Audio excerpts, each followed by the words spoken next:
weekend. That was really a chavaya, it was a real experience. I really want to thank you for reaching out and bringing me into your community. So I'm doing Kohelet as opposed to Yonah or some other book for the simple reason that Rabbi Wilkinson said that the time frame is 30 to 40 minutes I get to talk, and then I turn it over to you for about 10 minutes of Q&A. With Yonah, I need a lot more time than that. And even though I do speak quickly, I don't speak quickly enough to do Yonah under that circumstance, whereas Kohelet, I can at least baffle and confuse everybody.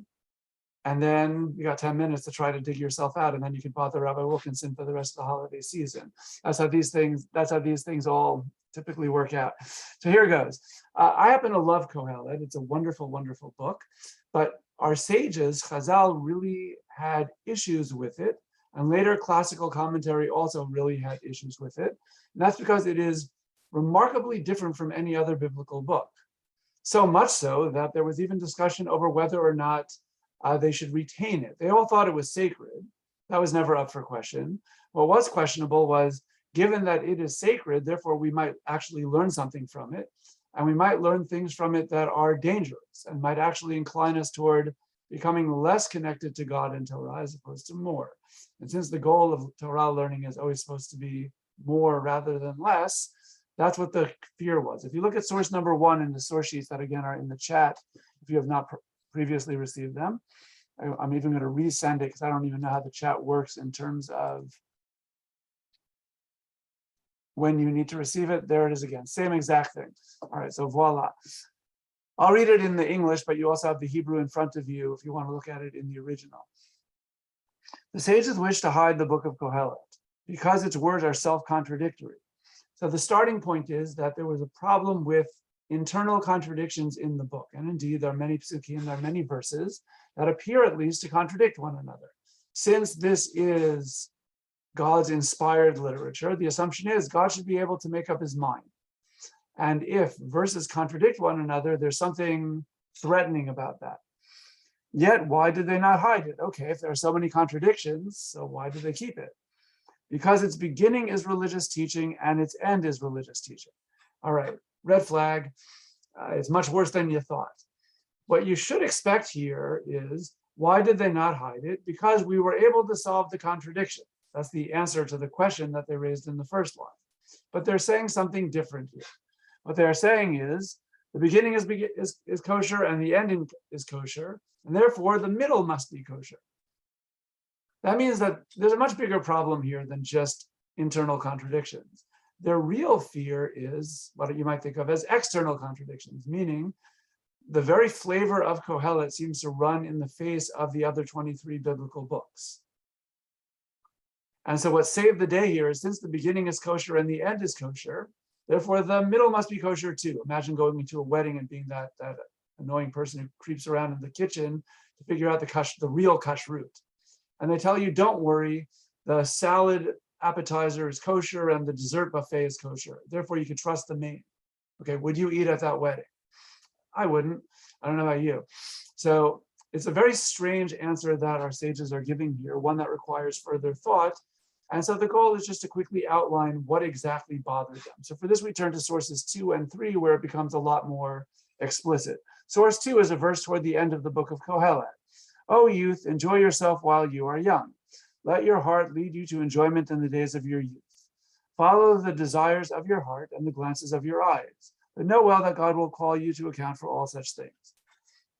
So I read through the glasses of what's called the pashtan. Somebody is pursuing pshat. The pshat of a biblical text is the primary original intent of the author in its natural context. When you read this verse as a pashtan, somebody is pursuing pshat, it's not a very problematic verse at all. It sounds like enjoy life while you are alive, and particularly in your younger years.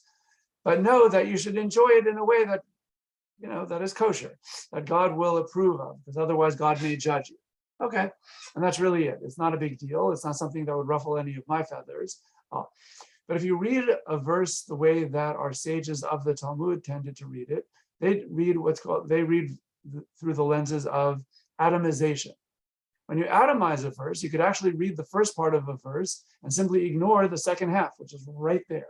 So for example, they might read it as, O youth, enjoy yourself while you are young. The end.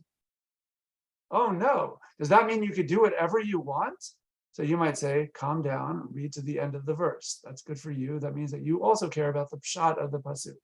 The sages of the Talmud cared about the pshat of the pasuk, but they were willing to write drashot based on this atomization of a verse. So if you look at source 3, that's the methodology that they are using. In the Midrash Leviticus Rabbah, Rav Benjamin ben Levi stated, the sages wanted to store away the book of Kohelet, for they found in it ideas that lean toward heresy. Okay, now we're talking. It's no longer about internal contradictions. Now it's about the meat of the issue, which is there were verses that they considered religiously dangerous. They argued, was it right that Shlomo should have said the following, rejoice, O young man, in your youth. Let your heart cheer you in all the days of your youth. Moshe said, go not about after your own heart and your own eyes. But Shlomo said, walk in the ways of your heart and in the sight of your eyes. Notice how they're just chopping the verse in half and being bothered by the first half.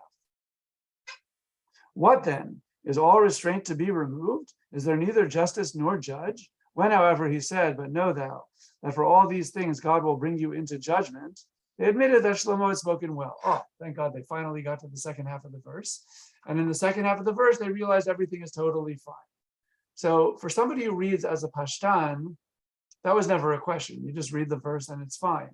But if you read like Midrashim do and chop the verse up and start reading it this way, they start thinking, oh no, someone might take the first half of a verse out of context.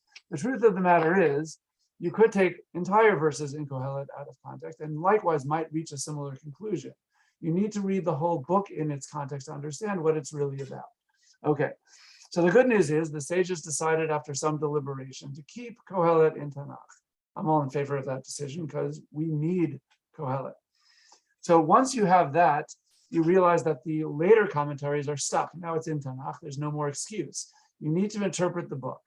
So our commentaries, our later commentaries, find themselves trying to do two things at once. One is you need to be a good scholar. You need to be able to explain the verses in their natural context using the proper language. The other side is they function as religious educators. And it's very fascinating to see how various commentaries use strategies to deflect what is clearly the plain sense of the text. When I say clearly, I really actually mean clearly. I am not at all talking here about when you have verses that are ambiguous and could be interpreted in various ways, and it's not clear. That's what we call a machloket. That's just a typical debate that could happen in any biblical book. I'm talking about when you can tell from the context that the verse clearly means A, but a commentary or two or more is so bothered by A that they totally reshape the verse to mean B. Example, source number 4, for as wisdom grows, vexation grows. To increase learning is to increase heartache. Okay, what the verse is saying is, if you think that as a wise sage, you will A, live a gifted, perfect life all the way through, B, you will understand everything, you are in for a lot of disappointment. Okay, that's all it says. That's what the whole chapter is about. Kohelet is describing the limitations of wisdom. He's not saying wisdom is bad. He's saying that wisdom, because we are mortal, has its limitations. Not a big deal. However, Rabbi Ovadia Sforno lived in 16th century Italy, is so bothered by the idea that Kohelet would say anything bad about wisdom at all, that he reinterprets the verse, radically reinterprets the verse, to mean wisdom refers to the wisdom of heretics. Heresy makes you vexed, but good wisdom doesn't make you vexed ever. Now, read the chapter on your own. You don't need to trust me. But you will see that I'm right. And not only am I right, but most commentaries agree because that's exactly what the verses are saying. Kohelet is not describing heresy here at all. He's describing good old-fashioned real wisdom, of which he is the foremost representative. He's the wisest of all men. He's the voice of Shlomo HaMelech. Okay, so he's talking about real wisdom. He's not talking about heresy here. But Sforno can't believe that Kohelet would in any way expose a limitation in wisdom. So therefore, it must be referring not to real wisdom, but to the wisdom of the heretics. Okay, this is one of many, many examples you will find as a strategy where I'm talking again about radical reinterpretation of a verse, where a verse plainly means A. I'm not talking about where there's ambiguity, but a commentary will say, I'm so bothered by that A that it simply cannot be. It must mean something else. That's the one strategy that you have. Ibn Ezra, of all of our commentaries, who lived in 12th century Spain and then a host of other places as he began to wander, Rabbi Avraham Ibn Ezra hated doing that. He really hated reinterpreting verses wholesale in this way. So he had a tough time with that strategy. So he developed a new strategy, which is, let's imagine that Kohelet is quoting somebody else. It doesn't sound that way. It sounds like he's speaking for himself. But if I'm bothered by a verse, it must be that Kohelet did not say it. Oh, it's in the book of Kohelet. That's okay. He's quoting somebody else. Example, source 5. Go eat your bread in gladness and drink your wine in joy. For your action was long ago approved by God. Let your clothes always be freshly washed and your head never lack ointment. Enjoy happiness with a woman you love all the fleeting days of your life that have been granted to you under the sun, all your fleeting days. For that alone is what you can get out of life and all of the means you acquire under the sun. This is a very life-affirming passage. One saying that God gives us life as a blessing, and there are various blessings that we should enjoy while we can.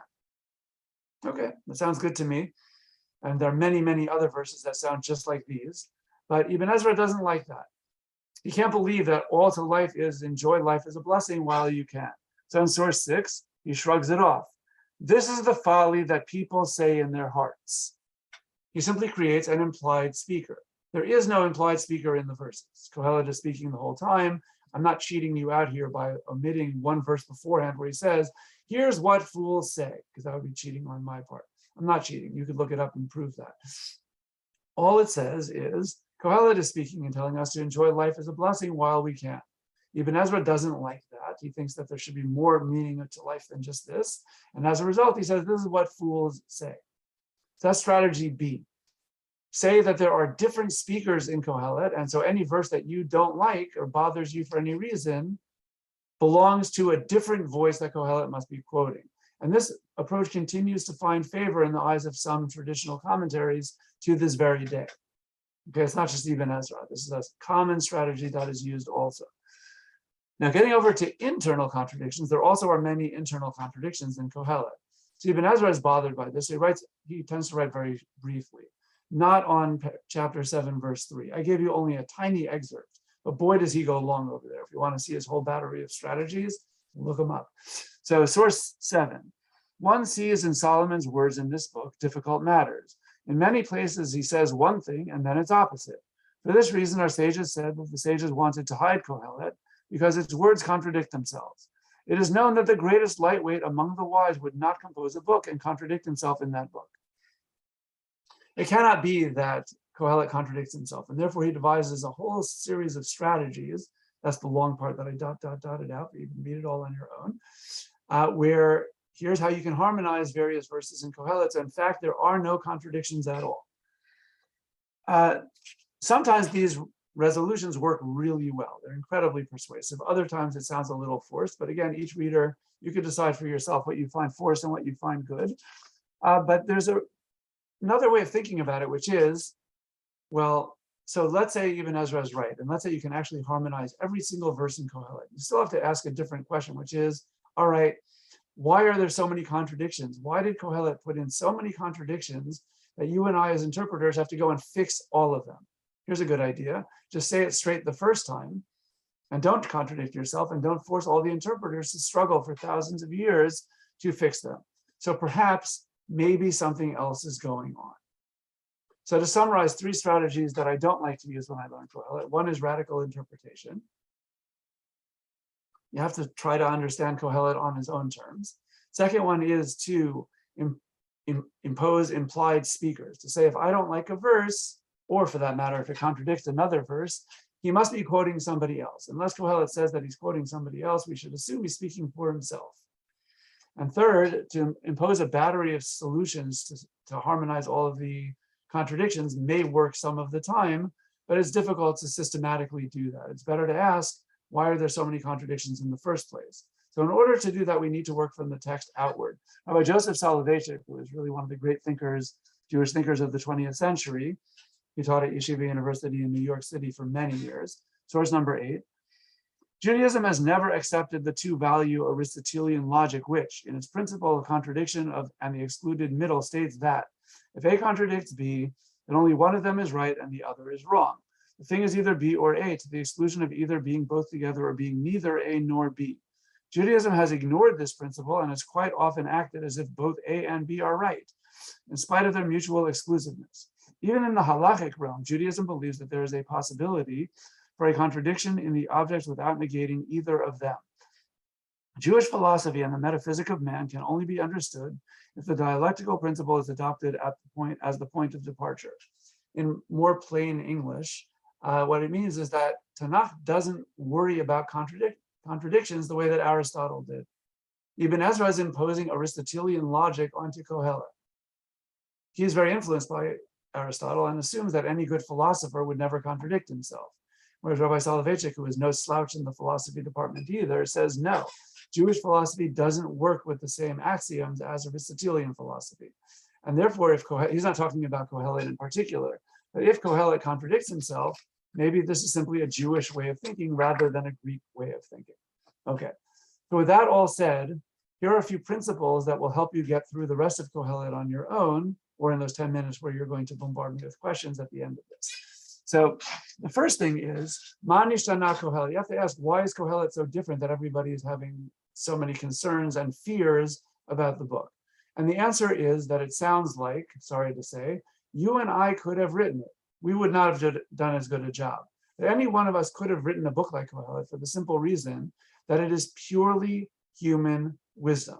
There is nothing in this book that sounds like it was prophetically revealed. There's nothing in this book that doesn't sound like something you and I encounter, whether in our personal lives or at minimum reading about it. But it is an absolutely human-driven book.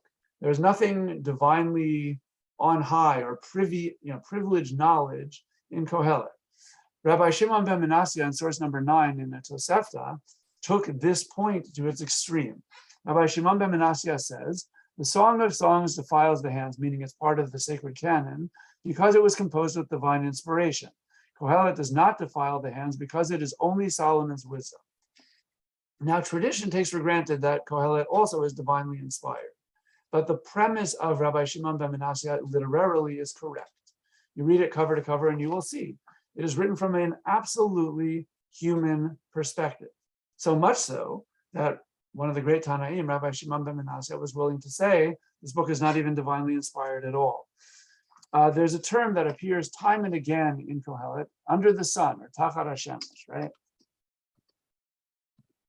Voila, under the sun. This expression, that means in this world, he's describing this worldly life. That term appears 29 times in the book of Kohelet. In the other 23 books of Tanakh, that expression appears a grand total of 0 times. Okay, that's a good stat for you.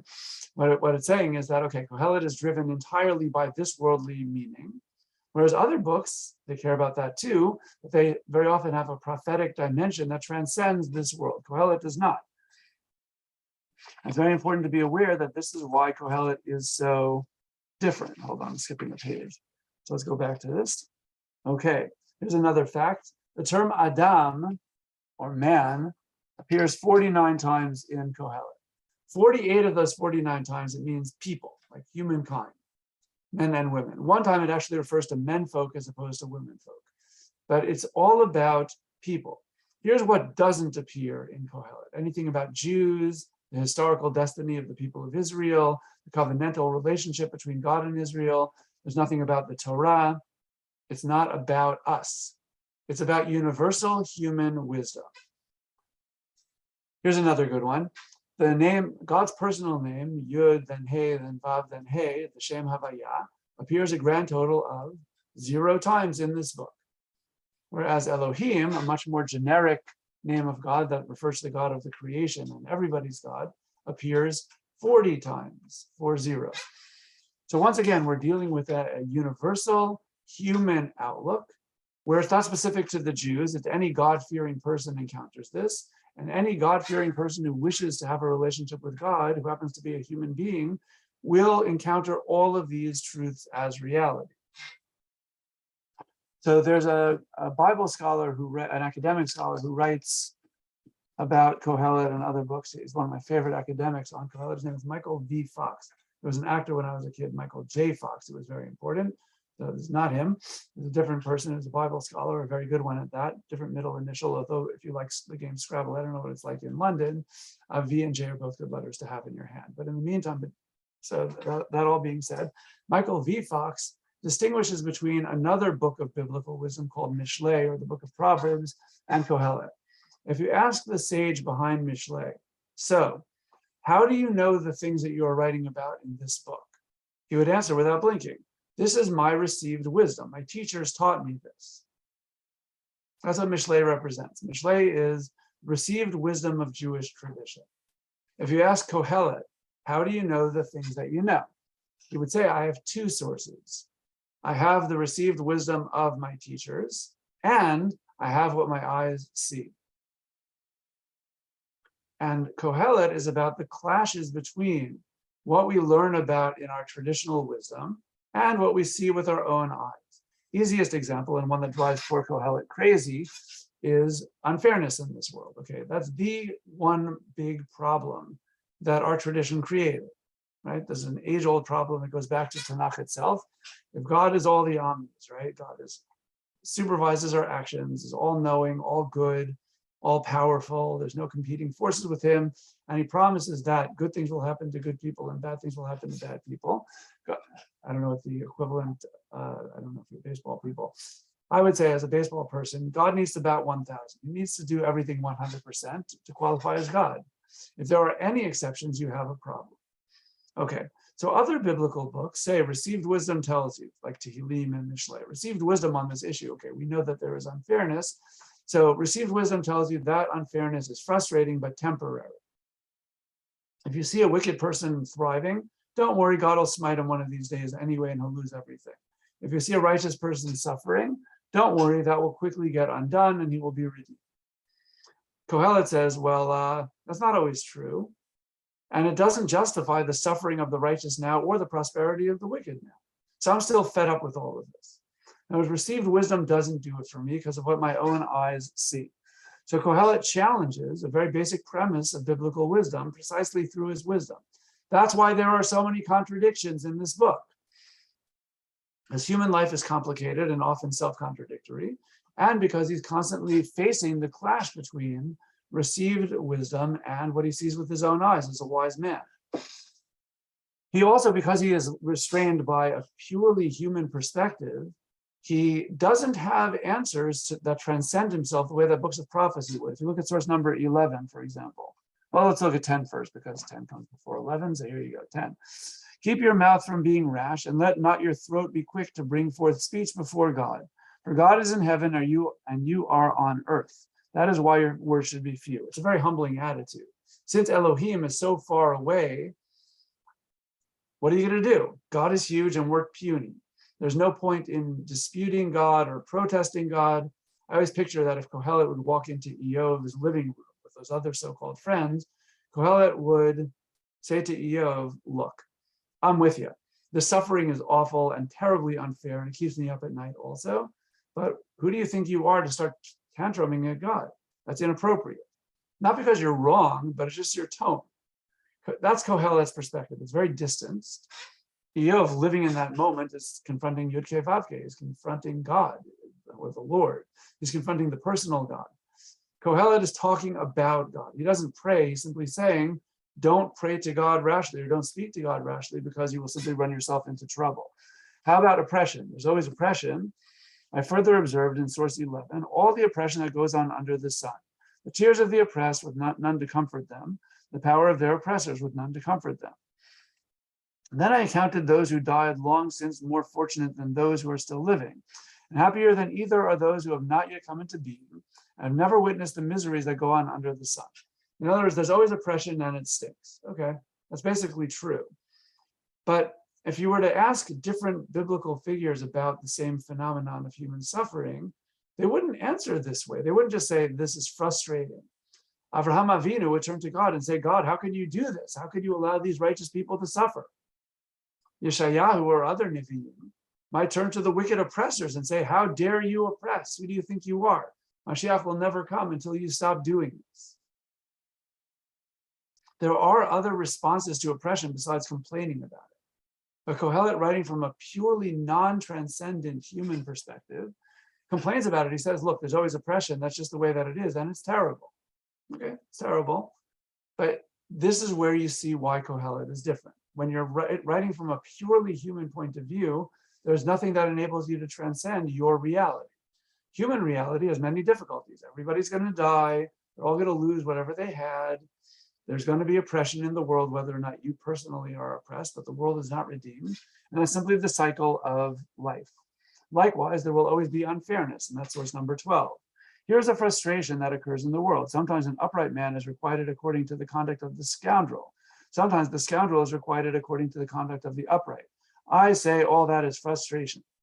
I therefore praise enjoyment, for the only good a man can have under the sun is to eat and drink and enjoy himself. That much can accompany him in exchange for his wealth through the days of his life that God has granted him under the sun. You could take this and other verses in this book to refer to, since life has no purpose, just eat, drink, and be merry. That's not at all what Kohelet is saying. What Kohelet is saying is simple. Since there is unfairness, righteous people don't always get rewarded, wicked people don't always get punished. Okay, that's frustrating, but that also means that when we get blessings from God, we can't say we deserve it. There's no sense of entitlement. What we can say is whatever we do get is a blessing. And therefore we should enjoy these blessings from God, not because we deserve it, not because we're entitled, but because God has given us a blessing. That is a running theme in our books. On the one hand, life is filled with frustrations, contradictions, and incomprehensible things. That drives him crazy, and it will never stop driving him crazy. There are no solutions to these problems. That's what human life is. That's why he's constantly frustrated and can put you in a really bad mood, even on Sukkot. But he's not trying to depress us, he's trying to humble us and remind us that we don't know all the answers, that we can't fix these problems, but we can enjoy life's blessings time and again. And that's what Kohelet is trying to do. So Kohelet, by clashing, by pitting one against the other, received wisdom, which makes life feel very happy and good and smooth. And then looking at life's realities, which makes things a lot harsher and filled with contradictions, you can get very frustrated reading Kohelet. You can also find it very invigorating and challenging because he's always right. He's describing what you and I could describe. He just does it better. But you and I could write this book too, because it's simply what human reality is and has always been. What Kohelet does, if I had to make a bumper sticker for my car with one phrase from Kohelet, I would choose the bumper sticker from the source number 13 here. A further word, because Kohelet was a sage, he continued to instruct the people. He listened to and tested the soundness of many maxims. In Hebrew, it's izain v'chiker. Izain means he listened with his ears. He received wisdom from his teachers. Chiker means he thought critically. He didn't simply receive and therefore accept. He received, but then challenged everything. That's what's going on in this book, and that's what makes this book, A, frightening to traditional commentaries, B, so what makes it so good. Right? This book exactly epitomizes how to live a religious life when you're not a prophet, as a critical-minded person who lives in this world, who loves God and fears God, but simultaneously doesn't get what wisdom teaches you you're always going to get. So Kohelet actually provides a perspective in Tanakh that other books don't give as much. Other books transcend and therefore have prophetic answers to difficult problems. Those are great, and we need those, because without that, we would be wallowing in this human reality with nothing to allow us to transcend our own perspective and our own lives. But on the other hand, Kohelet contributes something incredibly valuable, priceless even, that it enables us to hear our own perspective from a biblical perspective.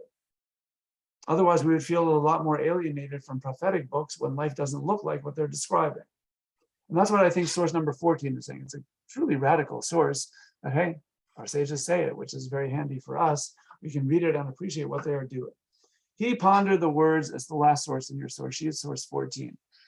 He pondered the words of the Torah and investigated the meaning of the words of the Torah. He's in if he cares. See, they also wanted this to be the t-shirt or bumper sticker.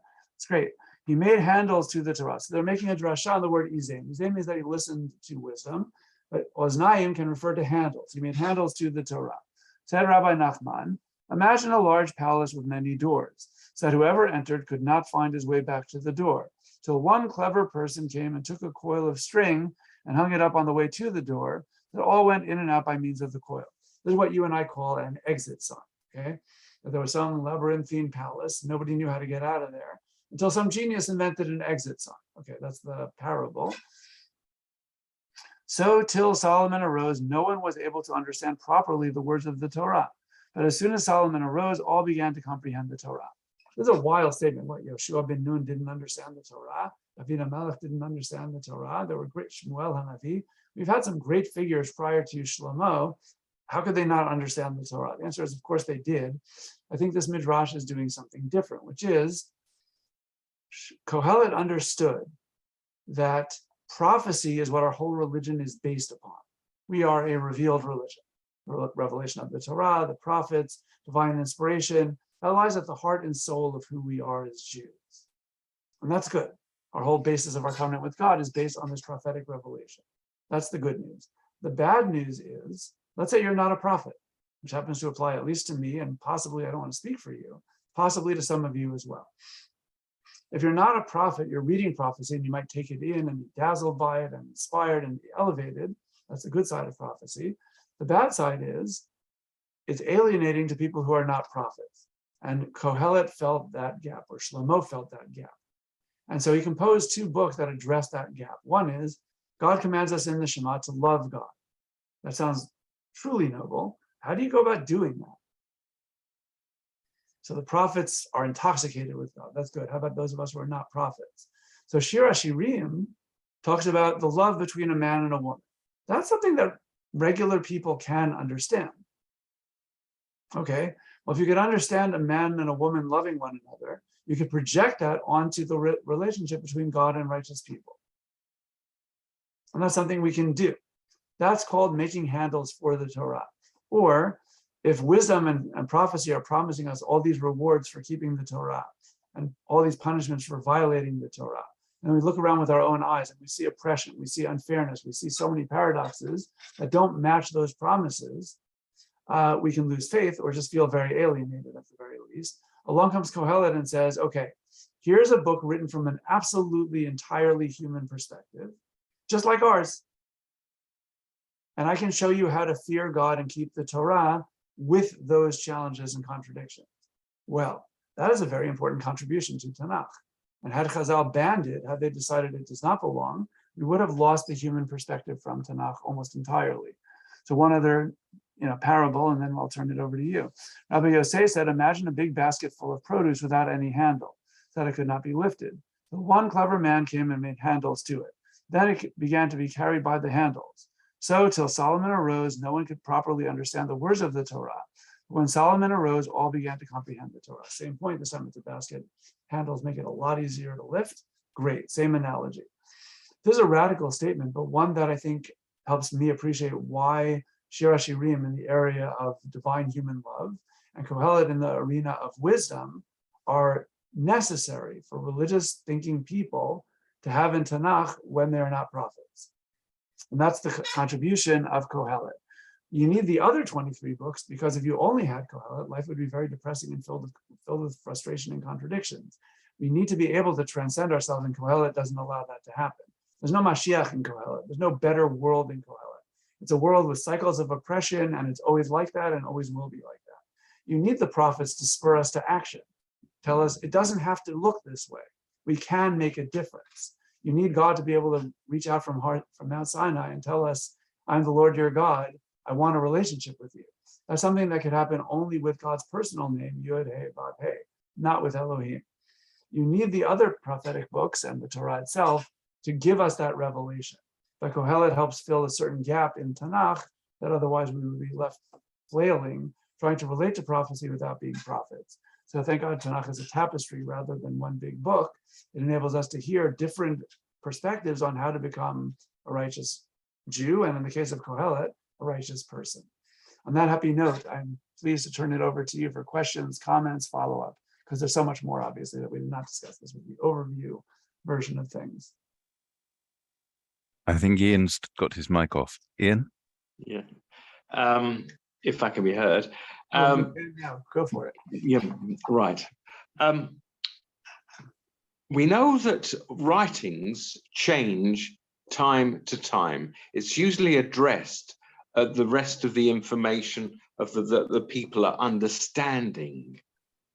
Was it at the time of Solomon that the people, for some reason, didn't understand the higher levels that others were expounding, and they needed to be brought back to a level they would understand? It's a clever question, very clever question. I like it a lot. The easy answer to that one is I have no idea. I can't tell you the historical period, but I would have told you, were it not for this midrashic statement, the other way around.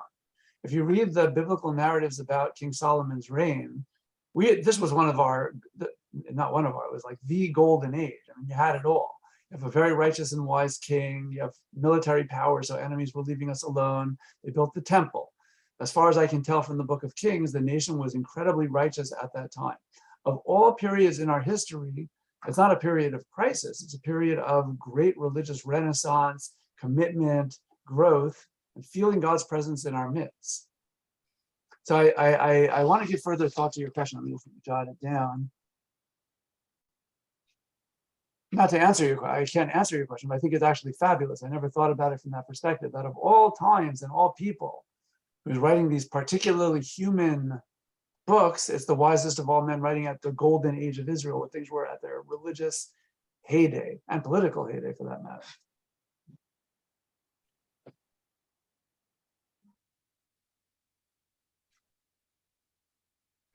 Of course, if you consider his successor's reaction and the rebellion, there were internal frictions. Oh, absolutely. Things didn't last very long. Also, yeah, sorry, Rabbi Wilkinson. No, I was just picking up because when you were speaking, I was thinking, I possibly slightly along Ian's lines. I was thinking, pure apicursus, that he was almost the Baal Shem Tov of his time, opening up the world again to humanity and taking it away from the elite. And then what are you getting later on from the Chachamim when they're trying to keep it away from us? They're trying to say, no, this is something we shouldn't have because we need to keep it up on an elite front and an intellectual front that perhaps is not what was his intention. So again, to a certain extent, I think knowing where Ian's coming from, I think that may have been where I was thinking as well along those lines, which I think is did come out. I felt came out of a lot of what you said. I think it's very cool. I never thought about it. The reason I'll tell you why I never thought about it, though, that when you read books like Proverbs, Song of Songs, Kohelet, these three books, it's tempting to try to tie them in some way or another to King Solomon's life. In my opinion, that is a grave mistake because these books transcend him and his time. That doesn't take away how neat your observation is that, well, something had to spur him to write these books in the first place. That's what I find so fabulous, that of all times, this is where things were really good. But that said, the books have nothing to do with King Solomon's time. They're as relevant to us as they were to him and his time. And they're relevant to every age, and they're universal wisdom rather than, and Song of Songs is not wisdom, it's a love poem, but all the same, they're universal themes that go far beyond one person or one historical period. All the same, though, the impetus to write them is fascinating to me. So thank you for calling attention to it. No. It seems to me, even though we were infused by and enthused about the fact that in Yerushalayim was the place where HaKadosh Baruch Hu dwelt in the temple, we still had to be reminded of the various tithes and what you do. In the Gemara mentions what you do if you don't do a tithe, and you have Am Ha'aretz, perhaps, this sort of thing that proliferated the world. It seemed to me that Solomon was speaking to Am Ha'aretz, perhaps. It could very well be. He's certainly speaking in a universal language. He is not speaking to an elite, an exclusive elite. I think your point is very well taken, and it could be, it ties to what Rabbi Wilkinson was saying as well. I like that Baal Shem Tov imagery. The idea of making Torah accessible to everybody, not just the prophets and sages who were expert in everything, so they have a lot of access to God. What about us regular people? So I think that there's a lot of wisdom behind that. Thank you. Thank you. You carry on. Just trying to see who's turning their mics off, sorry.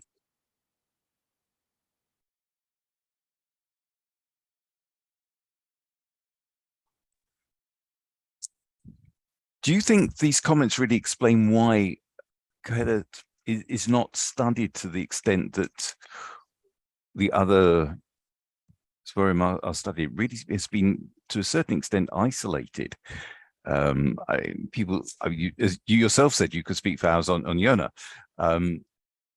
Megillat Ruth, Esther, everyone is quite happy to talk about them, though again with Esther, the whole absence of God from Esther is worthy of discussion. But it seems to have been kept to one side far more by everyone, even to the modern times, which I think is quite interesting. So that I don't know. I don't have a complete tapestry understanding of who studies what when. For me, I could speak for many hours about Kohelet too. It's just that I thought for an overview shiur where I got a one-shot deal, this lent itself to the time slot. That's it. I can go very long on Kohelet, and indeed in other settings do. When I have a whole course, that's what I do. There's all kinds of individual verses to explore and unpack and try to figure out the different possible shades of legitimate meanings that derive from the text, and then it puts together a really interesting tapestry. This is trying to boil all of that down into 37 minutes. Oh, speaking of 37, one of the great bummers of the book, one of the key words is hevel in Kohelet, right? Which is translated here as frustration. What some people translated vanity. In a bigger shiur, I go through different possibilities, but the gematria, the numerical meaning of that is 37. I wasn't trying to correlate to that. But what's interesting is that the word hevel appears in Kohelet 38 times. That's just not right. Cut one out of there, and then you could have had a cool gematria. I don't know if gematria goes back to the biblical period. I don't think that there's clear evidence of that, but it's so close. All right, but just thought I'd point that out. Carry on. But that in itself, I'm sorry, I also find that frustration. The whole translation of hevel as to whether you're doing vanity or frustration has a significant impact on your understanding. Massive. It's the problems of translations. Yes. I mean, there's what to be said for frustration or absurd being closer to the mark, just based on some of these things are not vanity at all. If you're complaining that good things happen to the wicked, that isn't vanity, that's true. But it's really upsetting, right? So it seems there are bunches of verses that the vanity or fleeting meaning they don't really work, because the whole problem that he's complaining about is this is a persistent human condition for millennia, not just for him in whatever time he is, but all time. So that strengthens, for sure, you're right. The meaning of hevel is one of the key, I give a whole shiur just on that. I'm not such a semantics guy, but because that word carries so much weight in Kohelet, I don't see how you can not do that in a longer course. But again, I think that probably leads to some of the inconsistencies, because it is used with different meanings at different stages, which again, it adds to the challenges of the whole sefer. For sure. Well, whatever shita you use, whatever approach you use, that will seriously shape how you read the book. There's no question about that. So I'm taking the more frustration type of approach just because A, Kohelet sounds very frustrated. B, the things that frustrate him are legitimate frustrations of all humanity. But then C, and they're not curable. They're part of the human condition. But I like what he does with it. Instead of just leaving us frustrated and losing sleep, like, okay, thanks for complaining about everything. It's all about, therefore we can appreciate God's blessings, this blessing, and serve God without worrying about entitlement. I don't want to hog it, but that seems to actually be part of the problem as to why people don't read it and learn it, because I think people tend to stop and say it's depressing, full stop, don't read it. That, yeah, okay. On Shabbat Chalamot, we'll go through it as fast as we can possibly. We won't really pay attention, speed read and move on and don't think about it again. But if they actually get the message, they realize there's actually a little bit more significant and universal, hence the connection with Sukkot as well, of course, which is goes down. So I don't mean. No, I totally agree. People should. But was it the great men, the great Rabbonim, the great Rebbes of the time who actually felt that perhaps their congregants shouldn't be exposed to it? Yeah, they were concerned about that. Yeah, they were concerned about it. For what Rabbi Wilkinson said, and more broadly, they might not have the scholarship to read the whole book in context. And so if you pluck out individual verses, you could walk away saying, okay, life is frustrating, we're all going to die, so let's eat and drink and be merry. You well could read the book that way. It is a false reading of the book, but all the same, you could read it that way. And so the result is the sages weighed whether or not it was potentially causing more harm than good. They concluded by keeping it in there, no, it can cause more good than harm. And therefore, Rabbi Wilkinson is, you don't need my approval. All the more so, it's obligatory to study it. Like learning it well, I find offers a lot of powerful meaning to thinking adults. I mean, I teach this in college where my students are transitioning from their little bubble in Israel or high school, wherever they were, and becoming adults. Kohelet happens to really speak to them there. And it's an excellent time of life to study it. I think any time after that, it's also a great time. When you're 12, you may not want to encounter it yet because you're not ready for all that stuff. You can't deal with life experience. Keep it clean. But any adult who engages in the world knows that there are challenges, and that's just the way that it is. That we might have different challenges at different times. That's where Kohelet comes in, I think, very fundamentally. Thank you. Tina. Yes, good evening. Thank you for fascinating. Yeah, hi.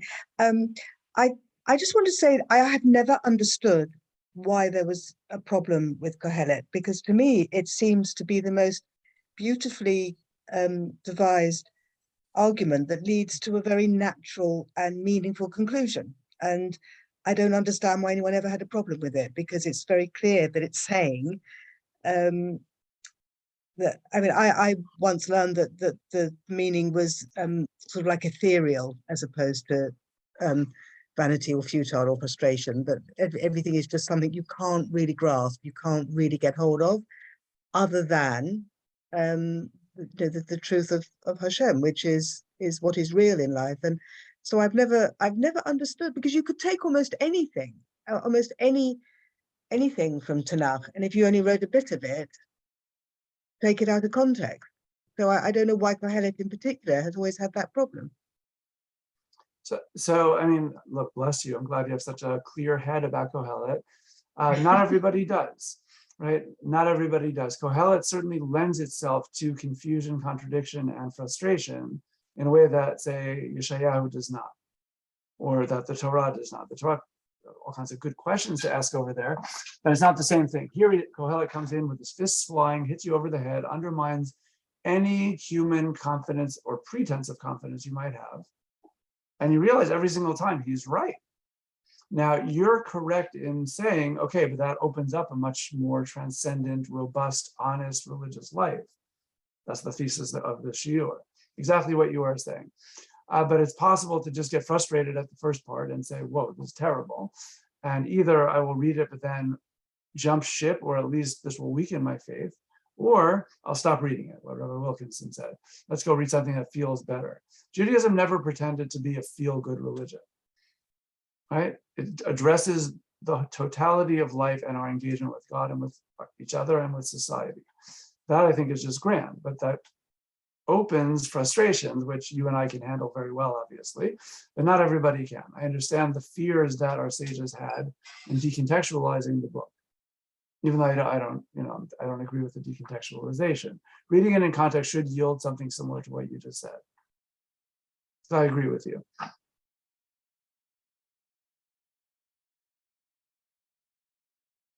So I'm just trying to look down to see. I don't want to miss anybody.